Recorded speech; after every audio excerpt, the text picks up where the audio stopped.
Video को शुरू करने से पहले अगर आप हमारे चैनल पर पहली बार आ रहे हैं और अभी तक आपने हमारे चैनल को सब्सक्राइब नहीं किया है तो चैनल को सब्सक्राइब करके ये जो सामने बेल वाला आइकन है इसको ऑल पर ज़रूर कर देंगे ताकि कोई भी शिक्षा जगत से जुड़ी खबर जो हम बनाएं वो आपसे ना छूटे और सबसे पहले उस वीडियो की नोटिफिकेशन आप तक पहुंचे। हुआ है सॉफ्टवेयर के ही माध्यम से। पिछले दिनों जब 2015 में मानदेय से वेतन संरचना शिक्षकों को दिया गया तो एक सॉफ्टवेयर बनाकर पूरे बिहार में लागू, लेकिन उस वेतन संरचना के आधार पर जब 7वें वेतन पुनरीक्षण का लाभ इन नियोजित शिक्षकों को मिला, सहमति बनी थी विभाग में कि हम इसमें भी सॉफ्टवेयर बनाकर और पूरे बिहार में भेजेंगे। नहीं भेजा गया। अधिसूचना के माध्यम से पूरे बिहार में अनियमितता है। 14 का शिक्षक ज्यादा पा रहा है, 16 का शिक्षक का वेतन निर्धारण कम हो रहा है। तो ये अनियमितता है। अभी भी उस 7वें वेतन पुनरीक्षण के उस विसंगति को अगर दूर नहीं किया जाएगा तो आने वाले दिनों में जिस सॉफ्टवेयर के निर्माण की बात पर आपने सहमति जताई है वह ज्यों का त्यों वह वित्तीय विसंगति रहेगी, वर्तमान रहेगी। इसलिए उसमें भी सॉफ्टवेयर बनाने की मांग हम करते हैं। इसमें एक बात और हम ध्यान दिलाना चाहते हैं आपके माध्यम से मंत्री महोदय को कि जो सॉफ्टवेयर बना था 15 में, नहीं महोदय, मैं स्पष्ट जो यहाँ समस्याएं हैं कुछ जानकारी में मंत्री महोदय को देना चाहता हूँ। नहीं, हम लोग के गार्जियन उस पर थोड़ा टीका टिप्पणी कर देते हैं, थोड़ा रुकना पड़ता है। तो उसमें कहना है ये कि कई जगह जो डीपीओ स्थापना है महोदय, अभी संजय जी ने कहा कि 14 का जो वेतन पिछला जो सॉफ्टवेयर में बना, 14 में जो बहाल शिक्षक हुए उनका वेतन कम हो गया बनिस्पत 55 में बहाल होने वाले 15 में बहाल होने वाले शिक्षक से।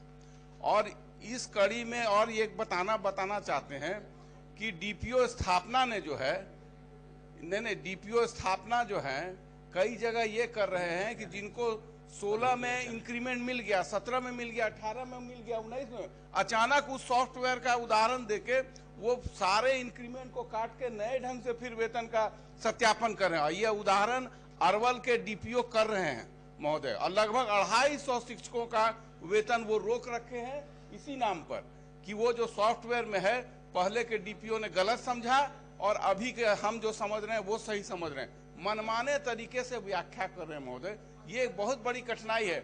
इसलिए 20 में जो 21 में जो सॉफ्टवेयर बनेगा, इन त्रुटियों को की ओर सरकार ध्यान देगी और इसका समाधान करेगी। और विशेष रूप से अरवल के जो डीपीओ कर रहे हैं महोदय, उस पर जरा विशेष ध्यान देने की जरूरत है। ठीक है माननीय मंत्री जी। बात सदस्यों ने जो बात अभी रखी है वो बहुत ही जेन्युइन है, क्योंकि इस सदन में वादा था कि सॉफ्टवेयर विकसित किया जाएगा।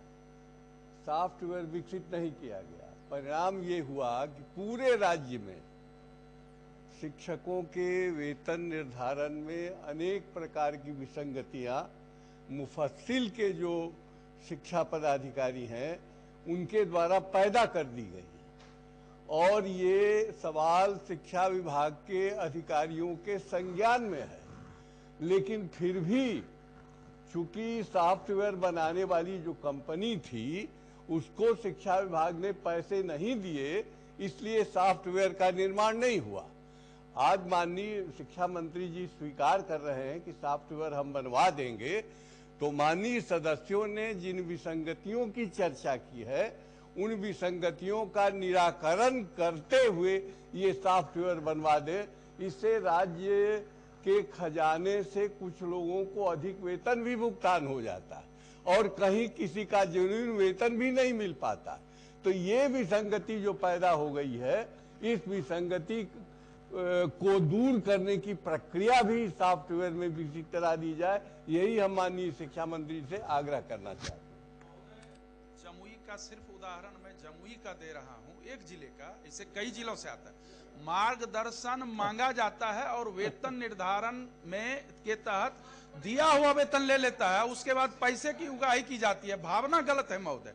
सॉफ्टवेयर से दोनों पक्ष देखेगा, शिक्षक भी देख सकेंगे, पारदर्शिता होगी जो कि हमारा किस तरह से वेतन निर्धारण होगा। इसीलिए उसमें कोई किसी तरह की गुंजाइश नहीं रहेगी। ठीक, माननीय मंत्री महोदय, आज के विकसित सूचना प्रौद्योगिकी के जमाने में सरकार ने जो सॉफ्टवेयर लागू किया तो मंशा तो यही थी जिसकी चर्चा आप कर रहे हैं।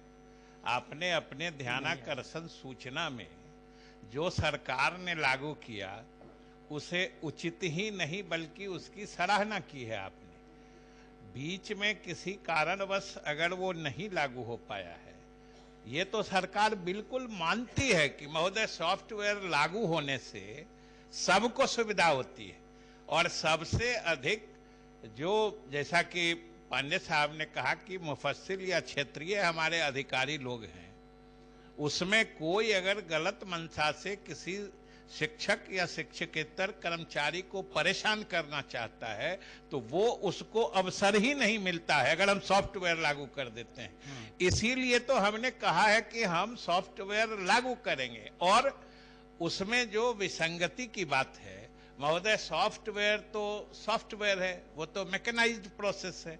उसमें तो जो सूचनाएं फीड की जाएंगी, जिसके आधार पर सॉफ्टवेयर को आने वाली सूचनाओं को प्रोसेस करना है, तो वो पैरामीटर्स, वो सूचनाएं सही रहें जिससे कि आने वाले समय में कोई दिक्कत नहीं हो। और माननीय सदस्यों ने ठीक कहा है कि अभी उपयुक्त समय है कि जब हम नए सॉफ्टवेयर का निर्माण करेंगे, जो 1 अप्रैल 2021 से जो हम लोग नया वेतनमान या बढ़ा हुआ वेतन देने जा रहे हैं, इस क्रम में हम सभी माननीय सदस्यों से अनुरोध करना चाहते हैं कि पिछले अनुभव के आधार पर जो आप उसमें तरमीम या मॉडिफिकेशन चाहते हैं, जो उसमें आप बदलाव चाहते हैं, जिन चीजों का आप समावेश चाहते हैं, वो सब लिखित सुझाव आप दे दीजिए।